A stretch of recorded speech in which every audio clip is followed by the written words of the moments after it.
आपण पाहत आहात आपल्या हक्काचे प्रतिध्वनी न्यूज.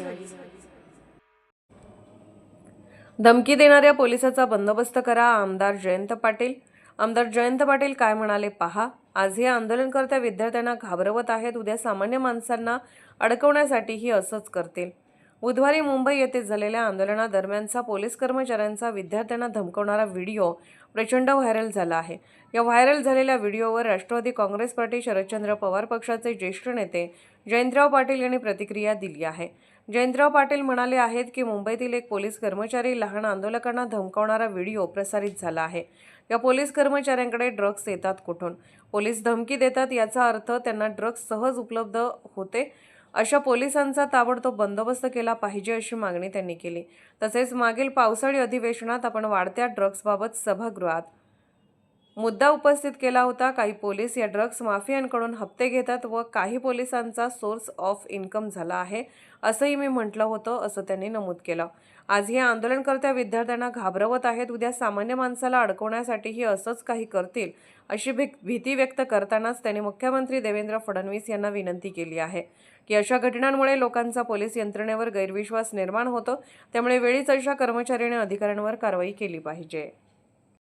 आज मुंबईमध्ये एक पोलीस कर्मचारी गाडीत बसून अटक केलेल्या, ताब्यात घेतलेल्या मुलांना धमकी देतानाचा एक व्हिडिओ बाहेर आला आणि त्यात तो पोलीस कर्मचारी मुलांना सांगतोय की तुमच्याकडं खिशात जर आम्ही तुमच्या पुडी बांधून टाकली तर तुमचं काय होईल याचा विचार करा.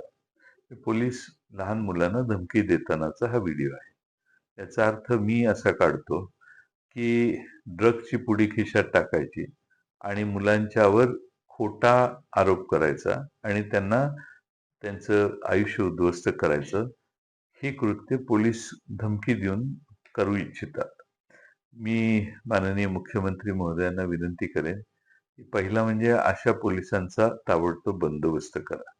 आणि मी विधानसभेमध्ये याची मागणी केलेली होती आणि ही शंकाही व्यक्त केलेली की पोलिसांचा ड्रगच्या कार्टेल बरोबर मोठा संबंध आहे आणि पोलिसांच्या ड्रगच्या वाढत्या जे प्रादुर्भाव आहे त्याच्यावर चिंता व्यक्त करताना मी असंही सांगितलेलं की आज पोलीस स्टेशनकडे ड्रग्ज कुठून येतात. माझी पोलिसाला एवढ्या सहजासहजी ड्रग्ज उपलब्ध होऊ शकतात याचा अर्थ पोलिसांच्याकडे ड्रग्ज आहेत असाच त्या वक्तव्याचा अर्थ होतो, कुणीही काढेल. आणि म्हणून महाराष्ट्राच्या गृहमंत्री माननीय मुख्यमंत्री महोदयांना माझी आग्रहाची सूचना आहे, विनंती आहे की त्यांनी अशा पद्धतीनं ड्रग्जचं कार्टेल आणि त्या भागातले पोलीस, जे मी मागच्या सभागृहातही सांगितलं की हप्तेखोरीपणा हा आता ड्रग्ज कडून चालू आहे आणि हे नवीन सोर्स ऑफ इन्कम पोलिसांचं झालंय.